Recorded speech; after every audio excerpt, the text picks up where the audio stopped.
Euh, oui, c'est le personnage réel, au fond, était ce type qui s'appelle Basil Zakharov, qui était un marchand d'armes avant la Première Guerre mondiale, qui était un des chefs de la société Vickers en Angleterre, qui était la plus grande société qui fabrique les armements. Il était aussi actionnaire en Schneider, qui était l'équivalent français, mais aussi en Krupp, qui était l'équivalent allemande. Donc quand la Première Guerre a commencé, il faisait une fortune parce que pour lui, ce n'était pas d'importance qui a gagné.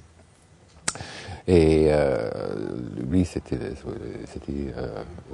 l'idée pour John Stone. Mais j'ai voulu écrire un roman sur l'argent et la finance.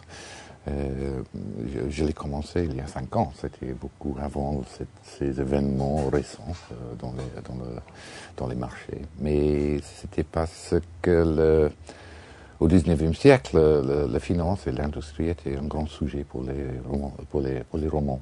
En Angleterre, il y avait Trollope et Mrs. Gaskell. Et en France, il y avait Zola avec l'argent.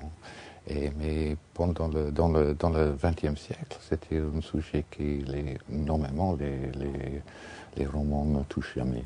Et donc, j'ai voulu être un peu, de revitaliser le sujet.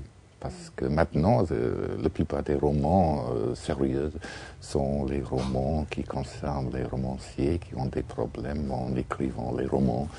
Et j'ai voulu un sujet un peu plus grand que ça.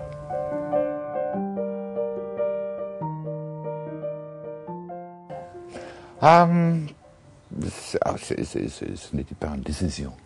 C'est-à-dire, j'ai commencé d'écrire le roman et il était arrivé comme ça. Au début, j'ai commencé seulement avec la 3e partie sur l'histoire de la Turquie. Mais pour expliquer ça, j'ai voulu faire autre chose et donc j'ai commencé la 2e partie.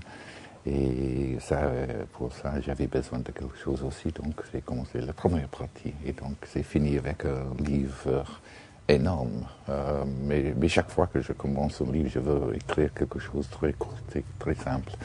Mais je n'ai jamais réussi.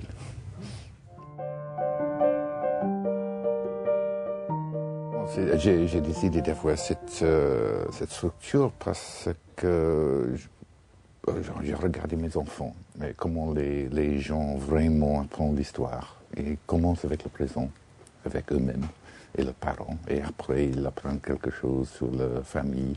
Et après ça, ils commencent à comprendre qu'est-ce que c'est le passé. Et ça, c'est la vraie histoire, ça, qui commence avec le présent et le passé vient après.